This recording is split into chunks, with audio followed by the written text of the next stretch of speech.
Race for California Senate District 8. Two familiar names are looking to make an impact at the state capitol. Sacramento City Council member Angelique Ashby is taking on former California Insurance Commissioner Dave Jones in what has at times been a fairly contentious race.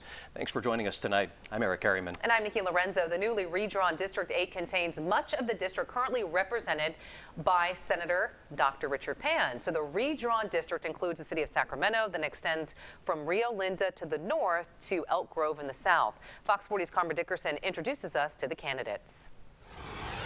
In a Democrat-on-Democrat matchup for the state Senate, it can be hard to distinguish between candidates that claim similar values and priorities. So the District 8 candidates Angelique Ashby and Dave Jones aren't only trying to sell their positions, but more trying to sell themselves. I think there are big differences. We really don't have the same lived experiences. The candidates are running to represent the newly redrawn District 8, which includes the city of Sacramento and Elk Grove and communities of Rio Linda, North Highlands, Florin, and Vineyard. Most of the voters in this district are currently represented by outgoing Senator Richard Pan, who reaches his term limit this year. Jones, a current climate policy expert, former state insurance commissioner, former state assembly member, and former Sacramento city councilman, is running on a record of 3 decades of public service. I am excited to bring all of that experience serving at the local, state, and federal level, being an educator, working for a global nonprofit. Ashby, a 12-year veteran of the Sacramento City Council, says her life experience working her way out of poverty as a 20-year-old single mother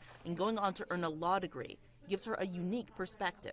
I used welfare and food stamps. When it comes to low-income inclusionary housing, while we both may support it and we both have written policies around it, I'm the only one that's lived in it.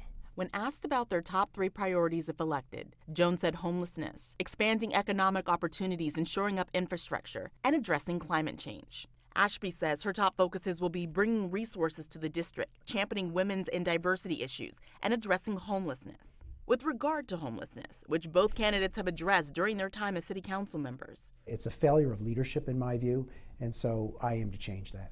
Jones blames the homeless crisis in part on local governments, saying it's up to them to create housing and mental health services. So how, if elected to state government, will he fix what he sees as a local failure? What the state can do is lean in and insist that it get done, that this be made to happen. And when you say lean in and insist, are you talking about incentives or penalties? I'm talking about using every tool available to the state in the toolkit. Incentives, aligning incentives in a way that encourages cities and counties, but also setting requirements that this get done. Ashby says she has mixed feelings about mandates, but says she's open to considering the state giving funds to counties based on how well they're managing homeless issues. It would be good if the county could get additional dollars based on partnering with some of the city entities like Elk Grove and Sacramento. She sees securing funding for District 8 as the biggest way a state senator can address homelessness in the region. However, I think there are 3 other things that the state can do. One is the implementation of care courts really does have meaningful implications here.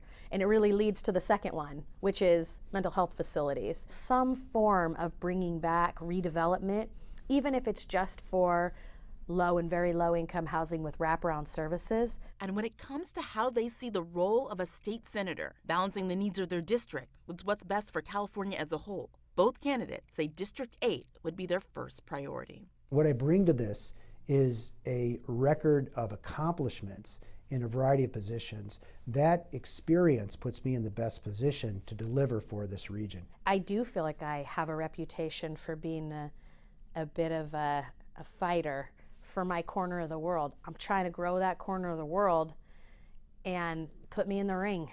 Let me go fight for all of our families, for all of our schools. In Sacramento, Karma Dickerson, Fox 40 News.